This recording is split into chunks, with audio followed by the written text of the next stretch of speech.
ಪ್ರಶಾಂತ್, ನನಗೆ ಅನ್ನಿಸ್ತಾ ಇರುವಂತದ್ದು ಸ್ವಲ್ಪ ದಿವಸಗಳ ಹಿಂದೆ ಈ ತೀರ್ಮಾನ ಮಾಡಬೇಕಾಗಿತ್ತು. ಆದ್ರೆ ಬೇರೆ ಬೇರೆ ರಾಜ್ಯದ ಚುನಾವಣೆಗಳು ಮತ್ತೊಂದು ಇದೆಲ್ಲ ಇದ್ದ ಕಾರಣ ಆ ರೀತಿಯ ಒಂದು ಡಿಸಿಷನ್ ತಗೊಳ್ಳಿಕ್ಕೆ ಆ ಸಂದರ್ಭದಲ್ಲಿ ಆಗದಿದ್ದಿರ್ಬೋದು. ಆದ್ರೆ ಇವತ್ತು ಅಳೆದು ತೂಗಿ ಇವತ್ತು ಕೈಮೀರಿ ಹೋಗುವಂತ ಈ ಸಂದರ್ಭಗಳಲ್ಲಿ ಏನು ಹಿಂದಿನಿಂದ ಪಕ್ಷ ಶಿಸ್ತಿನ ಪಕ್ಷ ಅಂತ ಹೇಳುವಂತ ಪಕ್ಷದ ಆ ಒಂದು ವಿಚಾರಕ್ಕೆ ಒತ್ತು ಕೊಡಬೇಕು ಅಂತ ನಮ್ಮ ಕೇಂದ್ರದ ವರಿಷ್ಠರು ತಗೊಂಡಂತ ಅತ್ಯಂತ ಸೂಕ್ತ ನಿರ್ಧಾರ ಇದು ಅಂತ ನಾನು ಭಾವಿಸ್ತಾ ಇದ್ದೀನಿ. ಸೋಮಗೌಡ್ರೆ, ನೀವು ಬಿಜೆಪಿಯ ಅನೇಕ ಒಳ ಜಗಳಗಳನ್ನು ಹತ್ತಿರದಿಂದ ನೋಡಿದಿರಿ. You are also part of ಒಳ ಜಗಳಗಳು. ನೀವೇ ಅಧ್ಯಕ್ಷರಾಗಿದ್ರಿ, ಅನಂತಕುಮಾರ್ ಯಡಿಯೂರಪ್ಪನವ್ರಿಗೂ ಜಗಳ ನಡೀತಾ ಇತ್ತು. ಹೌದು. ಈ ಯತ್ನಾಳ್ರನ್ನ ಕಂಟ್ರೋಲ್ ಮಾಡ್ಲಿಕ್ಕೆ ಸಾಧ್ಯ ಇರಲಿಲ್ವಾ?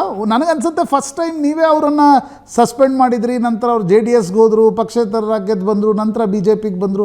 ಯತ್ನಾಳ್ರನ್ನ ಕಂಟ್ರೋಲ್ ಮಾಡೋದು ಕಷ್ಟನಾ? ಸರ್, ಖಂಡಿತವಾಗಿಯೂ. ಯಾಕೆಂತ ಹೇಳಿದ್ರೆ ಒಬ್ಬ ವ್ಯಕ್ತಿಗೆ ಸಂಘಟನೆಯ ಒಳಗೆ ಹೇಗಿರ್ಬೇಕು ಅಂತ ಹೇಳುವಂತ ವಿಚಾರವನ್ನ ಅರ್ಥ ಮಾಡಿಕೊಳ್ಳಿಕ್ಕೆ ಆಗುದಿಲ್ಲ.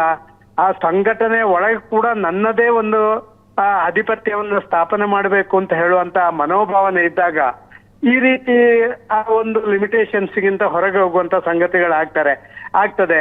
ಪ್ರಾಯಶಃ ಇವತ್ತು ಅವರೊಬ್ಬರು ಅಂತ ನಾನು ಹೇಳ್ತಾ ಇಲ್ಲ, ಇಂಥ ಇನ್ನೂ ಒಂದು 2-3 ಜನ ಇದೇ ರೀತಿಯ ಮನೋಭಾವನೆಯವರು ಇದ್ದಾರೆ. ಇವರಿಂದಾಗಿ ಪಕ್ಷದ ಇಮೇಜಿಗೂ ತೊಂದರೆ ಆಗುತ್ತೆ, ಸಂಘಟನೆಯಲ್ಲಿರುವಂತ ಕಾರ್ಯಕರ್ತರ ಆ ಒಂದು ಮನೋಬಲ ಕೂಡ ಕುಸಿಯುತ್ತೆ ಸರ್.